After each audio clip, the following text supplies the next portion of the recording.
Girl, you got some hair happening here. I love long hair, especially with this next look, which is a smoky-eyed diva.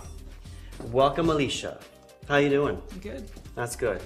Okay, so there's nothing shy about this next look. It's daring, it's diva, it's to be worn, no, not at a shopping mall. We're talking oyster bar, martini bar. She's gonna walk in, there's gonna be attention on you. This is special occasion makeup or going to elaborate dinner, and again, wanting to get noticed. And I think that's gonna suit your face shape and your eye type very well, because as you can see, Alicia has the big, wide, gorgeous eyes, and there's a lot of room to play with. So you ready to play? I'm ready to play. Okay. So she's got a beautiful golden skin tone, a little bit of ash happening in her skin. So I'm going to address that with, let me try this one, I-20. Put a little bit in the back of my hand. And at the same time, I'm going to use a corresponding highlight. So we're going to do a little bit more advanced techniques now. So we have our base color. We have a highlight, which I'm going to use around the crest of the eye area, down the center of the nose, around the upper lip, etc. And then the last thing, I'm going to use a low light. It's also called contour, etc. So we have our base, highlight, and low light. And this way, we can play a lot of levels of an advanced foundation technique. So let me grab my brush. What kind of brand do you use? This is Cover Effects. Okay. And again, you know, I've been saying I love it because of the range of color. Yeah. You know, and you probably know, you know, with a darker, richer skin tone, a lot of people are like, yeah. It's hit and miss, right? Yeah. You don't want to go ash, you don't want to go pink. Yeah. We really need to address the gold tones in your skin. Okay. And I intend to do that. Okay. All right, so here we go.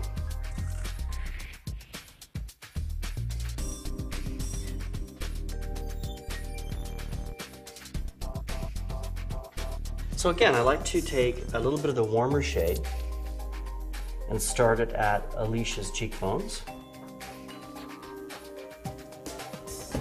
Grab a Kleenex here, dry my brush. Again, you don't want to overload your brush, because then you're going to deliver too much foundation and it's going to streak. If you start to see the foundation streaking, then you know you've put too much on. That's literally the skin rejecting the excess foundation, the excess material.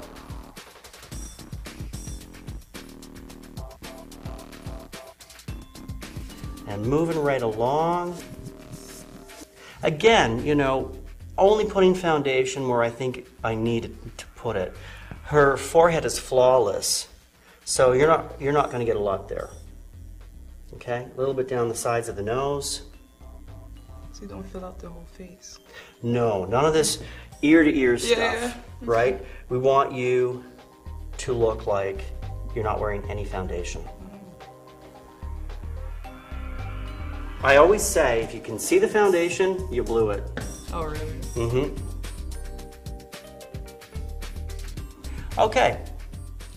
I have the first base color laid out. But you'll see I've left the crest of the eyes. And now I'm going to take the low light with a different brush.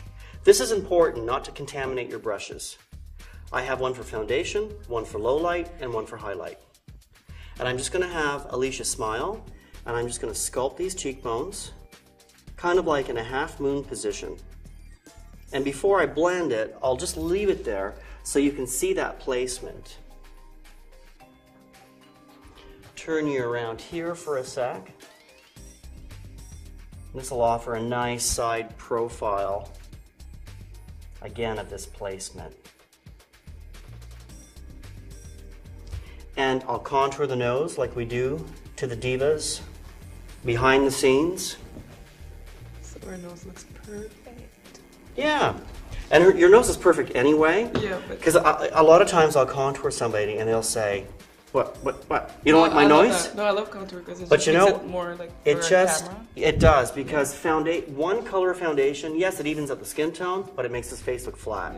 So we, as you can see, are adding all of these gorgeous lowlights to Alicia. Okay, putting my low light brush down. I'm gonna use my highlight brush now, and this brush is designated for this highlight. I'm a hands-on type of guy. If you prefer not to get a little bit too into it, you can use a palette. These are just metal palettes. They can be bought at any art store, and you can actually put your 3 colors of foundation on here, or even wax paper for that matter.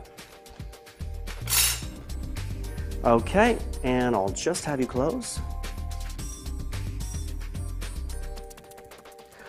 I always tend to use a stronger highlight on the top lid, and then I'll use a deeper, less stark highlight on the lower lid here. And I'll tell you why. We're going to do a lot of shadow work on Alicia's top lids, so we're literally whitening out the canvas as well as eradicating any darkness. But on the lower lid, you don't want to have that raccoon look. So that's why I'll take my concealer and sneak a little bit of the base color into it. I'll have you look up.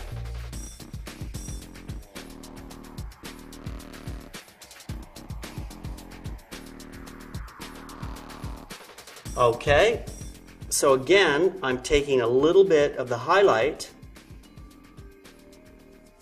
and throwing it in, or sneaking it in, I should say, with a little bit of our base color.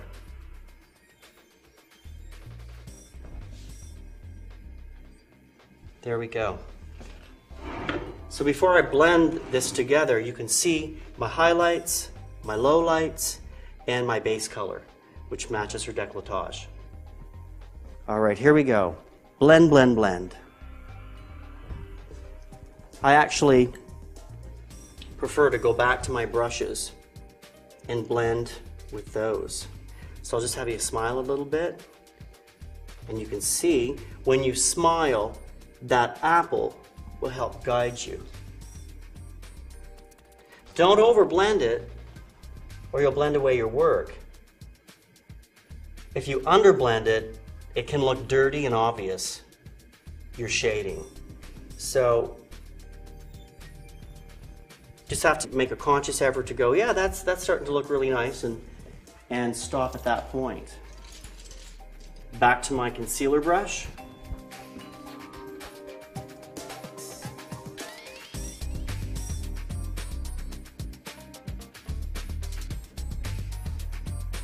That's actually a comfortable brush. Is it? Yeah.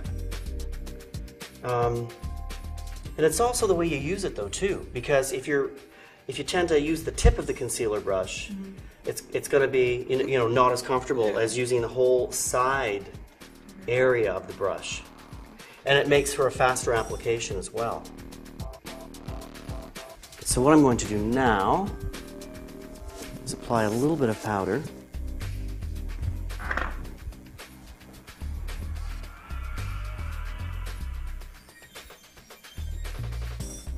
And I'll have you look up. Yeah.